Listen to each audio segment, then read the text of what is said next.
Hi, everyone, and welcome to episode 4 of Rachel John's bookstore tours. I'm so excited today to be going all the way across to New Zealand for a gorgeous bookshop called Mrs Blackwell's Village Bookshop.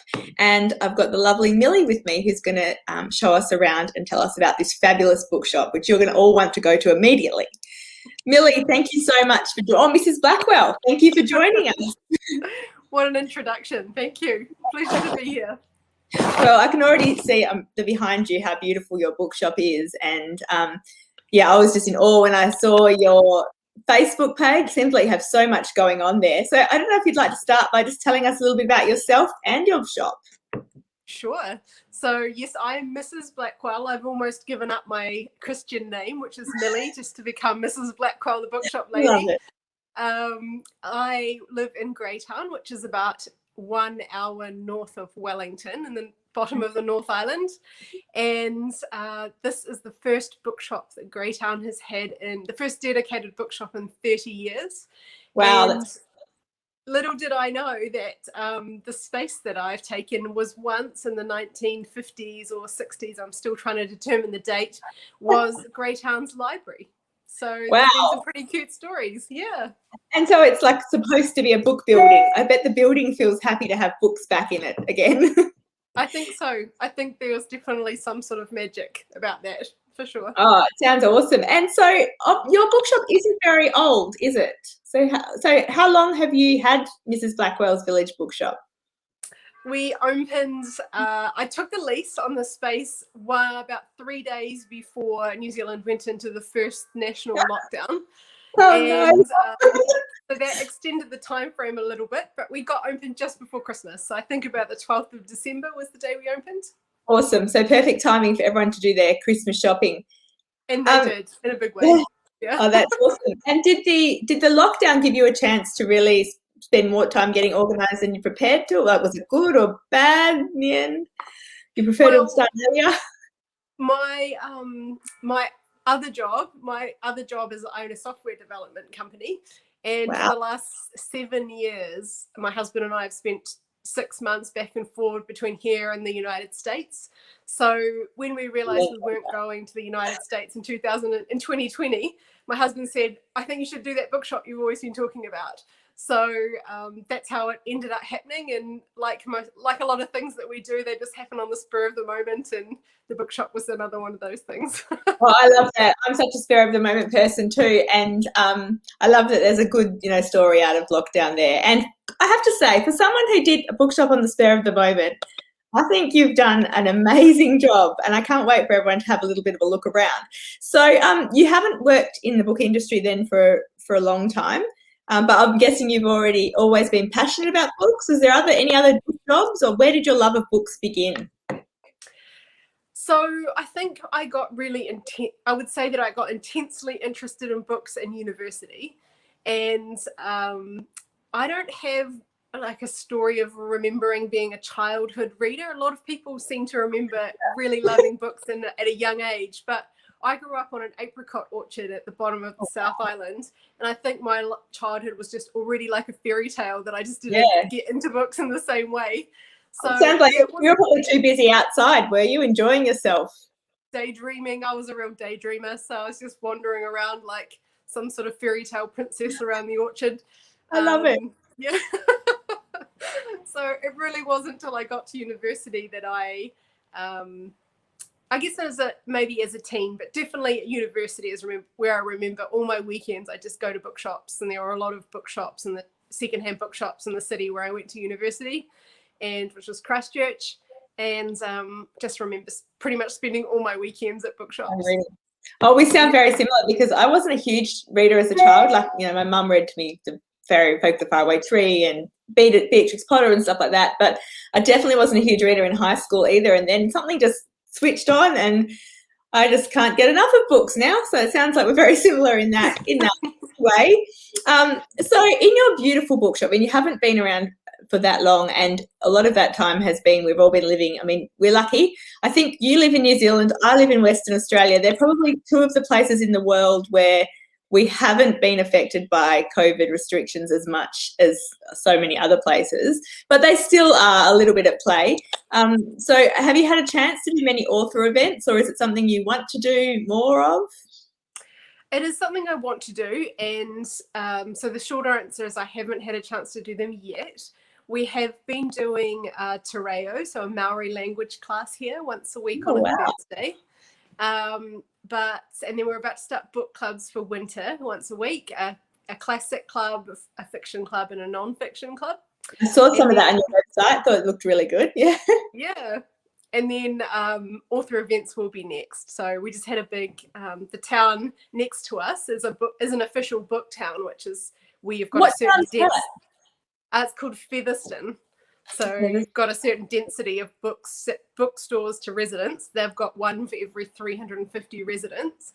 Wow. So they had a big Booktown festival on the weekend, and that really inspired me to get my author events underway, because those were all like, my cup is totally full after that weekend at Booktown. Yeah, I know what you mean in terms of author events. I mean, I love listening to other authors talk and stuff too, but even doing them, it really helps re-inspire me about what I do too, talking to readers and you know, hearing other people's, you know, takes on my own books and their writing processes. And yeah, it's fantastic. So I'm sure you'll have people lining up. Let's look at an event when you can travel. I'm there. As soon as that Trans-Tasman bubble stays properly done, I'm there. I've actually been wanting to come to New Zealand for my family. I've got family in Queenstown in New Zealand, but I've been wanting to come back I haven't been back since being published, and I do have a number of readers in New Zealand, so definitely I would love to come and do one of your author events. Now, I noticed also, as well as book clubs, you were talking about a craft night. I didn't so is that going ahead? How's that going? That's also going to start in winter. So I'm doing everything kind of seasonally. So the book clubs will run for 3 months, and then just because I think reading has a season, you know, I wouldn't read Dostoevsky in the height of summer, and but I likewise I probably wouldn't read like a fluffy romance in the depths of winter. So I think reading has that cycle. Yeah. Oh, that's really interesting, and I never heard like a book club's you know, thinking about that. So that's really, and there was one other thing I really was saw on your, there's lots. The whole website was amazing, but and now that you said we have a software company or whatever, I can understand a little bit why about how good your website is. Train reads. I noticed you had something to do with train reads on there. Sorry, I researched this a couple of days ago. Do you want to tell us a bit about that? Yeah. In fact, here's something I prepared earlier, our Train Readers Society signage.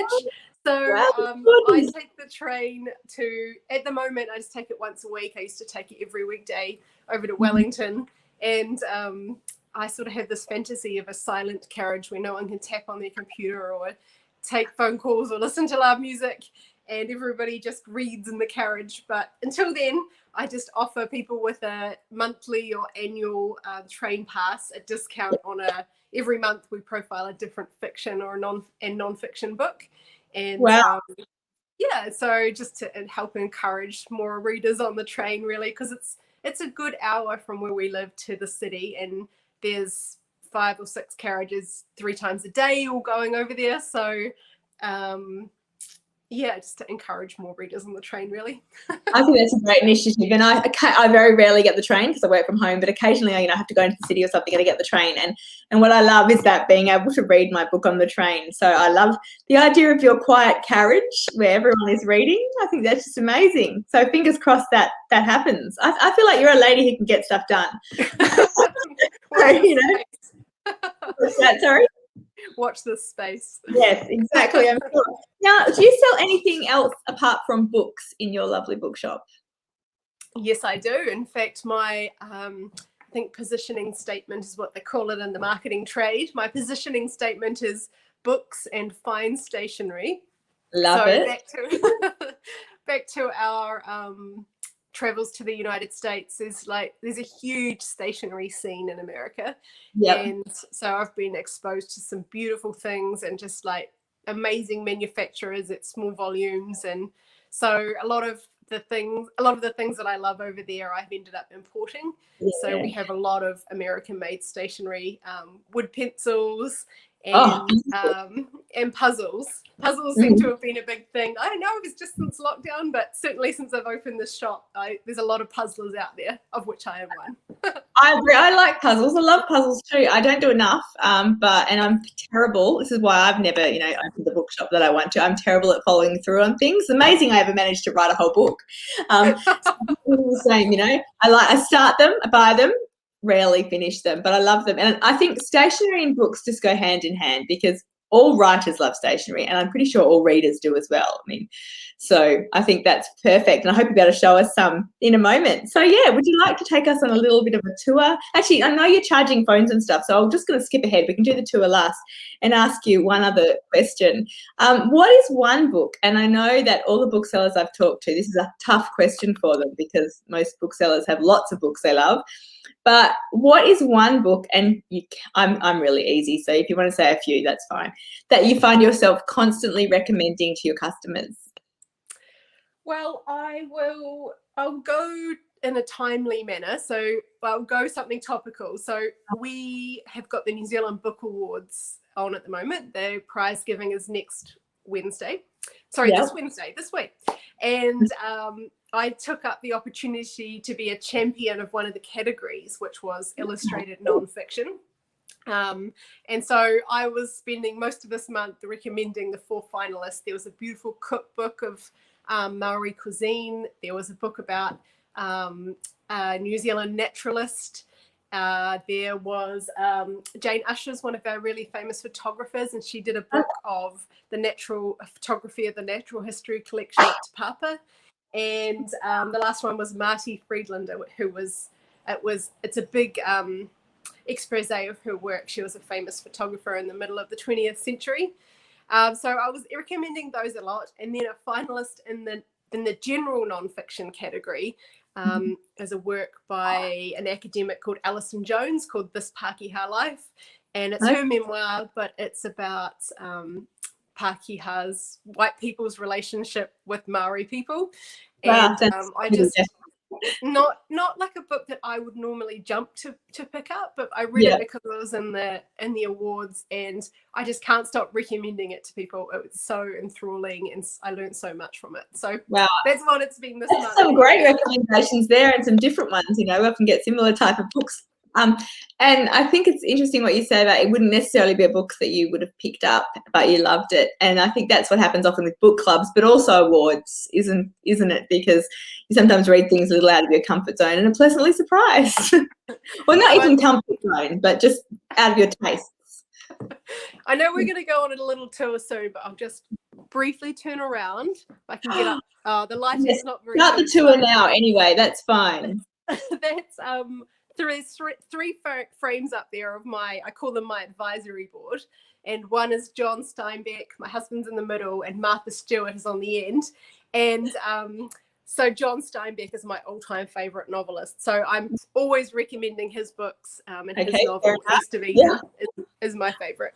I loved it, and they were in beautiful gold frames, weren't they? We only saw them briefly, but and I love that you got your husband up there too. Very, that keeps you in their good books. And yeah, show us your gorgeous store. All right, tell us your favourite things. So I'll talk about my lighting rig, which is already obsessed with your lighting. How beautiful is that? So did you interior? Sorry, I should say you might say. Did you design the shop yourself? I did. I worked with an architect, which I would thoroughly advise anyone who's doing a bookshop, because you think you know about space and how to build shelving, but you got no idea until you really have an architect involved, and all the help with storage and stuff. But my lighting rig, when I was designing the shop, I found this lighting rig that I really wanted, and I inquired about it, and it was this Italian cluster of pendant lights, and the pricing came back at $30,000, and I almost died. And then I went and calmed myself down and created this lighting rig out of slightly less expensive lights that I was able to get from a chain store. Absolutely gorgeous. I mean, you're obviously really good at book selling and bookshops, and you're clearly good at software, but I think you could possibly put yourself out as a designer too. Oh, stop. You're being too kind. I'm going to get a flush in my cheeks. So this is my, when I was designing the store, I had two things that I really wanted. One was a fireplace, which was Mother's Day yesterday. Is it Mother's Day in Australia yesterday? Yes, it was, yeah. So I sold off, the fire was on yesterday, it was much colder, and I'd sold off 1 hour slots for Mum for private sessions in the bookshop. So we had the fire going, we had a nice big chair by the fire. That was really fun. So the fire is one of our key pieces, and then this was the other key piece that I wanted. Just sit there and read their book for an hour or something. Is that what you got for the slot? Bliss. Well, sounds great. That was how I marketed it, but we had a mix of mums. Some mums wanted to just chat and have a wine with me, so that's what I did with them. Oh, lovely. But some mums definitely just wanted to sit and read, for sure. I think it mostly depended on the age of their children, to be honest. I totally understand. And this is the other thing I wanted. It might be hard to show, but this is a secret door bookshelf. Oh, wow. I was looking at all the titles, which are great, but the doors is amazing. In the back there is our slightly messy back office, but so there's no door, no internal doors. It's just that secret bookshelf door in our That is so clever. Love it. And then we're heading towards fine stationery. So we have this collection of teas as well. So reading in cups of tea. It's a good combo. And then we're into the stationery section. The lighting isn't perfect, but our wood pencils. We can see, they're gorgeous. Field notes, write notepads from Baltimore. Baron Fig is a company from New York, and the pencil cases come from Colorado. A husband and team in Colorado. Yep. And then we're into puzzles, games and puzzles. Oh, aren't they beautiful puzzles too? Obviously, high quality. Yeah. And then we're going to be looking back towards the front door and the front counter. These don't show up maybe so well in the camera, but we have a florist he brings us fresh flowers during the key times of year, but now that we're into autumn, we're on to more dried arrangements. So. They're beautiful. Oh, that's lovely. Yeah. Oh, well, your store is absolutely amazing. And that big old cash register there at the front, does that work? It does. Wait till you hear this. It's a cash box, really, but this came. I got on Trade Me, so like the local equivalent of eBay. Oh, yeah. It was just grey when I got it. My father-in-law is a bit of a tinkerer, and he pulled it all apart for 140 something pieces, and it turned out it was actually brass. It's actually gold. So I'll give you the sound of when we have a cash transaction. Oh my goodness, perfect. I just love everything about your store, everything. And did I hear something about cookies? Oh yes, let's go to the bookies. So we have a local baker here. She makes anyway, let's take one out. Oh yeah, local baker called the Bicycle Kitchen, and she makes these for us, the bookies. Bookie. Wow, suspiciously like a cookie. We have a rotating range of salted caramel, chocolate chunk, and oatmeal raisin. Geez, even more reasons to come visit you. Well, thank you so much, Mrs. Blackwell, because I have thoroughly enjoyed our little glimpse into your shop. Is there anything else you would like people to know about your shop or about you? Well, I know that probably good marketers finish this off with all the places you can find them on social media, but I am a little bit allergic to social media, so it's all right. I'll put that on there. Space. I only exist on Instagram, and we are the Village Bookshop. We are moderately active on Instagram. At the moment, we don't have an online shop, but that is in the works, so that'll be online at mrsblackwell.com. And your website there said everyone should go check that out anyway, because it's a delight just to look through. If you can't actually get to Greytown, we got that right. If you can't get to Greytown, definitely check out the website and keep an eye on Instagram. No, thank you again so much for your time. I really hope you get to meet in person one day, and I get to come do an author event with you. It's been my pleasure. Thank you so much for having me. Thank you.